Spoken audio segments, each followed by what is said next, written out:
C'est bien ça, c'est bien ça. C'est bien ça, d'accord. Merci Dr Zakaria pour ce joli rappel sur les mesures préventives. Merci à toute la salle pour être là. Maintenant, on sait c'est quoi un AVC. Je sais que beaucoup d'entre nous, on sait c'est quoi un AVC. On sait la gravité, on sait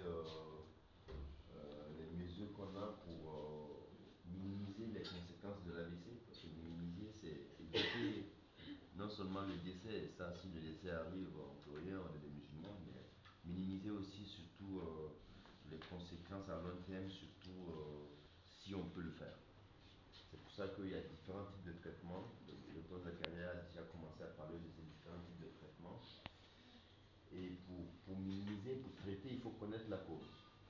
L'AVC, c'est comme, comment j'ai appelé ça, c'est comme un symptôme en fait. Je vais mettre en guillemets, c'est comme un symptôme. Un vaisseau se bouche, il se casse, parce qu'il y a la cause. C'est pour ça que vous voyez, chaque fois on a les visites, on s'attelle à chercher l'étiologie des AVC. Parce que si on trouve la cause de l'AVC, on peut éviter les récidives. Et ça ne sert à rien de thromboliser une personne si on ne va pas trouver la cause de l'AVC. On va le thromboliser dans 2 mois, 3 mois, il va le faire une récidive, il va revenir, on va thromboliser. Alors que si on thrombolise, on évite au patient d'être paralysé, par exemple, s'il veut le dire. On trouve la cause, on traite la cause, donc on donne plus de chances de ne pas faire des AVC en traitant la cause. Et pour cela, donc aujourd'hui, dans le cadre de la formation continue de nos personnels, de nos personnels paramédicaux, il était prévu de faire une formation sur une exploration qui était intéressante, qui est comment placer et enregistrer un moteur ECG. C'est vrai, il est bien de savoir placer, mais pourquoi est-ce qu'on demande de faire un moteur ECG? C'est ça aussi le plus important. Il faut que vous, infirmier, vous sachiez pourquoi on demande un moteur ECG. Vous allez voir toujours des bulletins passer, moteur ECG, moteur ECG, moteur ECG. C'est quoi? Voilà. Maintenant, à partir de jeudi, normalement, vous devriez savoir pourquoi on vous amène à notre auto-essai, parce que c'est pour ça qu'on va vous informer. Alors, pour cela, on va revenir à une étiologie particulière de l'AVC, qui est la fibrillation auriculaire. Je vais faire quelques petites notions. C'est vraiment notions destinées en particulier au personnel paramédical, avec quelques notions sur la fibrillation auriculaire, qui est une étiologie. C'est-à-dire, c'est la cause qui donne le caillot qui allait boucher le vaisseau. C'est ça la fibrillation auriculaire. C'est-à-dire, c'est ça qui donne l'AVC. L'AVC ischémique, pas l'AVC. Ici, l'AVC hémorragique qui n'est pas dedans. C'est que l'AVC ischémique, c'est qu'on va voir. On décrit comment? Avec le. Alors, c'est quoi la fibrillation auriculaire? Le cœur, quand on a le cœur qui bat, tout tape, toujours. Le cœur bat parce que il faut que le sang arrive jusqu'à tous les organes. Et ça passe par des cavités, l'oreillette, c'est vrai, j'ai pas fait d'illustration, l'oreillette et puis les ventricules. Et puis il y a une oreillette. D'accord. Donc l'oreillette bat de façon normale, synchrone, avec un battement qui envoie le sang dans la horte. Et cette contraction, la fibrillation auriculaire, c'est l'oreillette qui se contracte de façon anarchique. Au lieu de se contracter comme ça, il va se contracter comme ça. Il va se contracter comme ça. Au lieu de se contracter comme ça, il va se contracter. Parce qu'il faut que ça se contracte pour que le sang parte. C'est comme un tuyau. Pour que vous fassiez partir le sang, il faut contracter le tuyau pour que ça va, pour que ça aille. Là, si vous contractez de façon molle, de façon comme ça, le sang va partir, mais de façon bizarre. Et ça va créer des petits caillots dans la circulation du sang. C'est comme si vous battez, je sais pas moi, une farine. Si vous le faites bien, ça sera bien lisse. Et si vous le faites de façon nonchalante, ça va se faire, mais vous allez voir des petites boules qui vont se former. C'est ces boules-là qui vont rentrer dans le sang, qui va aller. Et comme dans un premier temps, c'est de gros vaisseaux, ça va partir. Et plus ça touche un petit vaisseau, ça va arriver dans un vaisseau, ça passe plus, et ça va boucher le vaisseau. Et c'est ça qui va créer la vie. quand le RED c'est une partie du cœur. Hein. Quand le RED ne va pas bien, il va s'emballer, il va aller vite, comme il ne va pas bien, il va être rapide, ça va être irrégulier et ça va être inefficace. Le sang va partir, mais de façon vraiment inefficace. Vous allez voir, il va y avoir, à chaque fois que l'oreille bat, il va rester un peu de sang dans l'oreillette et ça va créer souvent aussi des thrombus dans la cavité du cœur. Voilà, donc c'est une définition. Donc c'est ça qu'on appelle AFA, c'est-à-dire FA, vous allez entendre beaucoup, on va parler de FA, c'est la fibrillation auriculaire, c'est les deux premiers mots, fibrillation auriculaire ou bien FA, ou bien on l'appelle aussi AFA, ACFA, vous allez voir beaucoup de gens. Alors, c'est quoi? Il y a plusieurs types de FA. Quand le patient va venir, souvent on va chercher, quand il arrive en premier, il n'a pas de FA. Vous allez voir l'examen clinique qu'on fait, on voit que le rythme cardiaque est régulier. Il n'a pas de FA, mais ça ne veut pas dire qu'il n'y a pas de FA, il n'y a pas de la maladie de FA parce qu'il y a ce qu'on appelle des FA parocystiques. Il fait son FA et de façon spontanée, en moins de 24 heures, la FA, il y a une cardioversion spontanée, c'est-à-dire ça revient à la normale. Donc, ça veut dire que pour trouver ce FA-là, il faut être patient, il faut être sur le malade pendant des jours. Ça, c'est pas possible. On peut être sur le malade pendant des jours. Et puis, il y a des FA qui sont persistants, c'est-à-dire toute une semaine, la personne va faire la fibrillation auriculaire. Vous allez voir comment on diagnostique. On va vous comment on diagnostique une fibrillation auriculaire.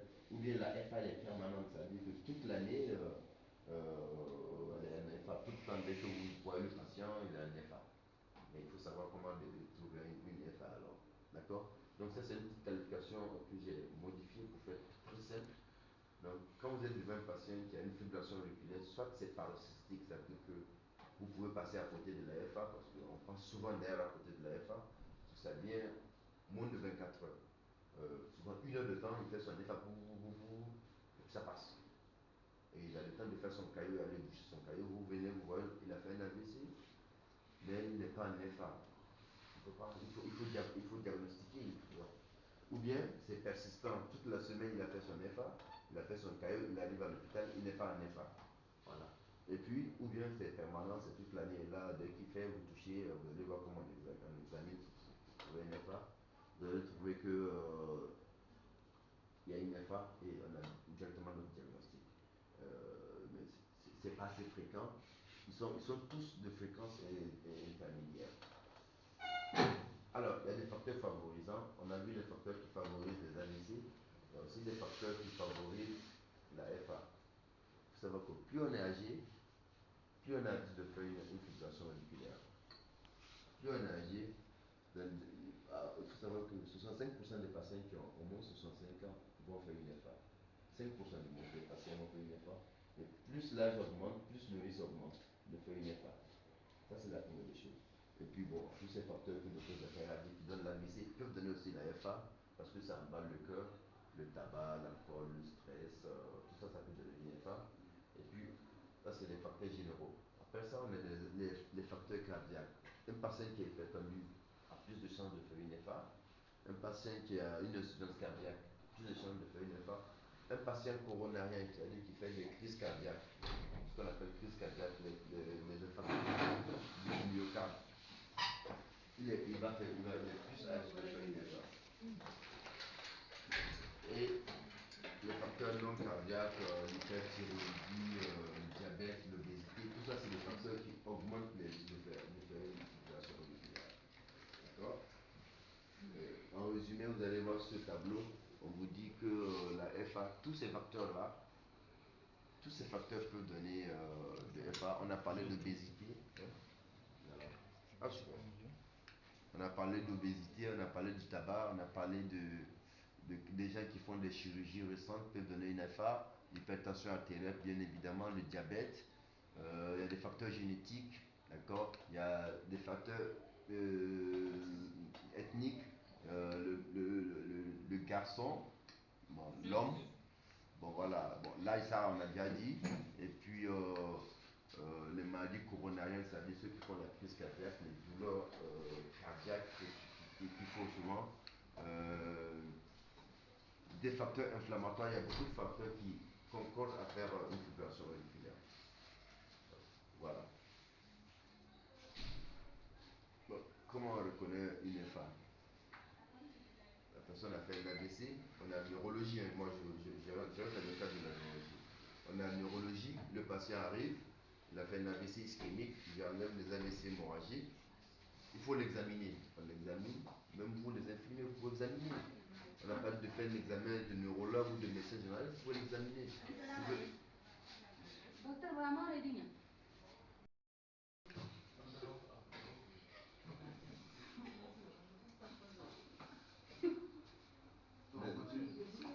dans une, s'il vous plaît, on continue.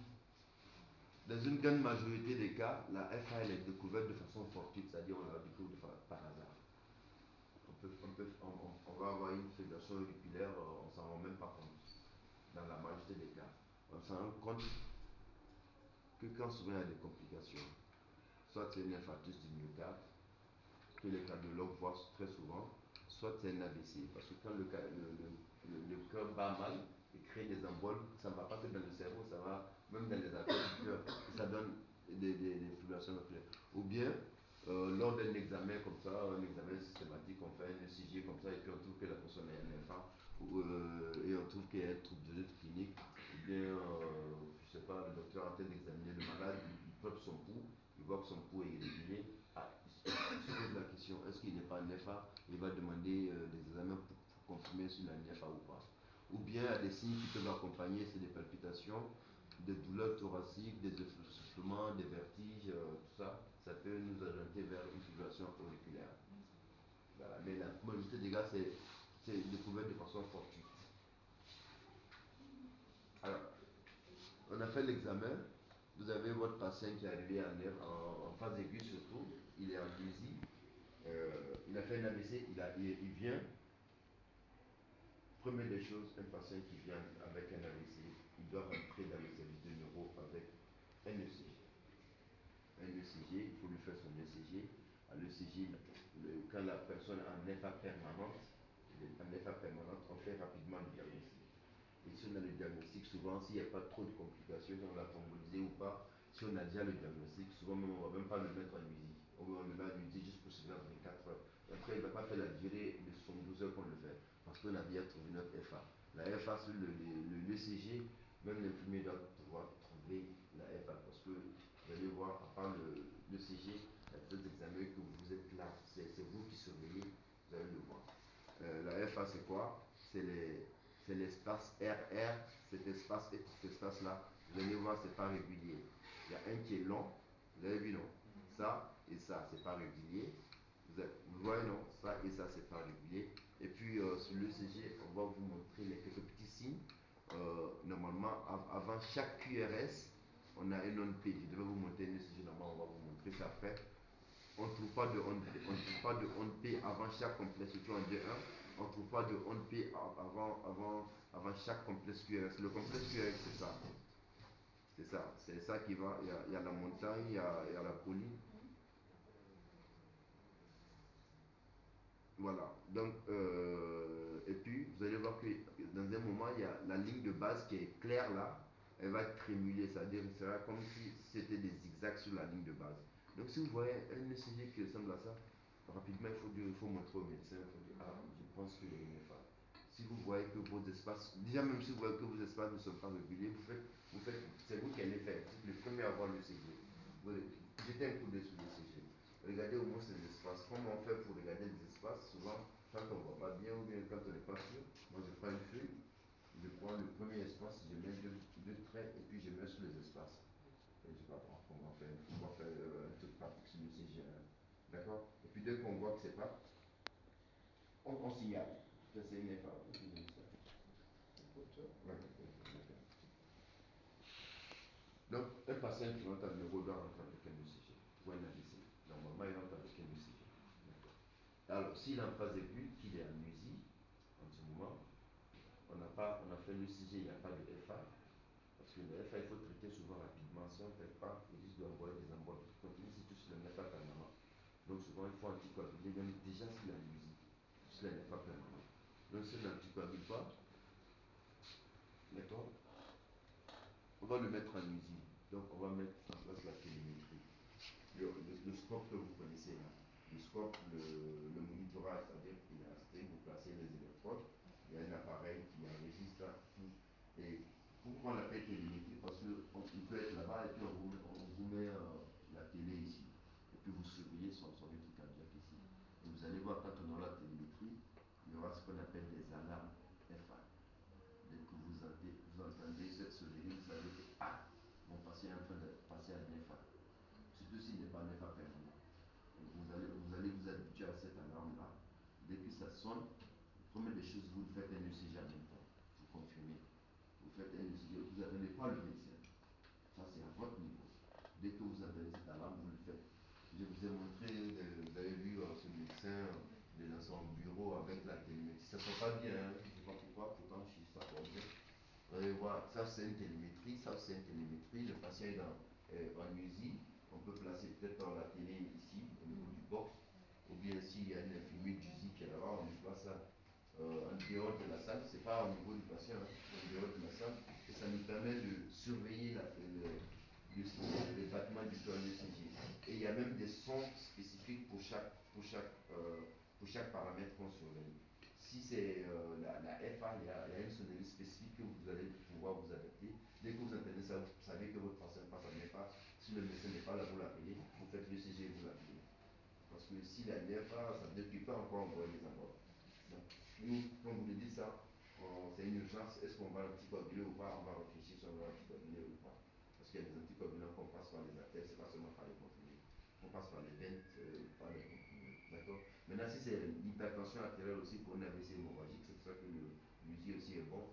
Dès que la tension augmente, dépasse les 18, ça va vous donner un autre type de sonnerie. Donc, chaque type de paramètre qu'on veut, on peut mettre une sonnerie particulière à ça. Et c'est pour ça qu'il faut la télémétrie, et ça nous permet de découvrir la FA aussi. Et là, on a fait le CG, il n'y a pas FA. Le patient a fait 72 heures en usine. On n'a pas trouvé de FA, ça n'a pas sonné. Donc, il n'y a pas de FA. Est-ce qu'on va se dire qu'il n'y a pas de FA? Parce qu'il y a des FA par ici. Tout de suite, après juste 24 heures, ça va peut-être faire revenir dans 3 semaines, 4 semaines, 5, je sais pas moi, 10 jours. Donc on va pas se dire, on va faire les autres bilans, on va rien trouver. À ce moment, on va se dire, bon, on pense que c'est une FA qui a bougé parce que il y a certains types d'AVC, dès qu'on les voit, on pense que c'est la fibrillation auriculaire. En ce moment, qu'est-ce qu'on fait? On va faire d'abord une échographie cardiaque, bien évidemment. Pourquoi c'est moche sur le site? On va faire une échographie cardiaque qui va nous montrer certains paramètres aussi qui peuvent nous dire que c'est une FA. Donc, ou bien notre cardiopathie embolisée, on va éliminer notre cardiopathie embolisée. Il n'y a pas que la FA. Parce que la FA, c'est une cardiopathie qui envoie des emboles. Il n'y a pas que la FA qui donne ces emboles-là. Il y a d'autres cardiopathies comme les cardiopathies hypokinétiques, comme certaines valvulopathies qui vont nous donner des stades. Et on fait quand même l'échographie cardiaque, c'est clair, ça fait partie du bilan. On n'a rien. En ce moment, on dit, bon, si on n'a rien, puisque ça peut être une FA paroxystique, qu'est-ce qu'on fait? Il faut qu'on continue à monitorer son rythme cardiaque. Mais comment on va monitorer son rythme cardiaque? D'accord, vous. C'est avec l'appareil ECG, on fait. Avec un docteur ECG, on va lui placer un appareil sur 24 heures, sur 24 heures, sur 72 heures, sur 3 mois, sur 6 mois. Actuellement, bah oui, il y a des appareils, il y a des. On commence par. Allons-y par le hauteur. Donc, on va monitorer, on va placer un docteur ECG. On va lui placer un docteur ECG, maintenant. S'il peut aller à la maison, il peut aller à la maison avec son docteur aussi parce qu'il n'y a pas d'urgence. Donc, on lui place son docteur ECG, ça va enregistrer son rythme cardiaque pendant 24 heures. On va récupérer, on va analyser, on va voir s'il n'est pas passé la FA. Il n'y a pas que la FA qu'on fait pour ça, il y a beaucoup de choses, mais nous, c'est la FA qui nous intéresse ici. On va jusqu'à 72 heures, si on n'a pas trouvé, et que nous, on est sûr, pratiquement, parce qu'on ne peut pas mettre d'anticoagulant si on n'a pas identifié la FA. Il y a des risques d'hémorragie ici, donc il faut être sûr que ça peut être de l'anticoagulant. Donc si on est sûr qu'il y a FA, on va aller à 72 heures. Si on n'a pas trouvé à 72 heures, actuellement ailleurs, ils sont là, ils implantent ce qu'on appelle le limite, des appareils sous la peau qui est comme un halter, mais de longue durée. Ça peut aller jusqu'à 3 mois, 6 mois, et à chaque mois, à distance même, ils arrivent maintenant, s'il y a une FA dans leur essentiel à pouvoir voir s'il est passé un FA ou pas. Donc, vous avez vu pourquoi il est important de réfléchir, parce que s'il y a une FA, le risque d'AVC il est énorme si on n'anticoagule pas. D'accord. Voilà. Voilà, voilà. Bon, voilà. Ça c'est AVC et FA. La FA, c'est une des causes, une des cardiopathies emboligiennes la plus fréquente et qui augmente avec l'âge. 20 à 25% des cardiopathies sont une FA. Donc, si un patient rentre pour une AVC ischémique, il faut absolument éliminer une FA, une filtration auriculaire. Donc, et en plus de ça, la FA, c'est la principale cause des AVC ischémiques cardio-emboligiennes. Donc, parmi les cardiopathies cardio-emboligiennes, on a la FA, on a les cardiopathies ischémiques comme l'infarctus du myocarde en phase aiguë, on a certaines valvulopathies, on a des cardiopathies hypokinétiques où la fraction d'éjection, tellement le cœur est devenu paresseux voilà, et puis on va créer des emboles. Et on a beaucoup d'autres choses. Mais nous ici, on va s'atteler sur la FA. Oui. Des questions après. Des questions après. Des questions après. Répétez vos questions. Vous êtes qui? La cousine là. Notez. Notez. Question.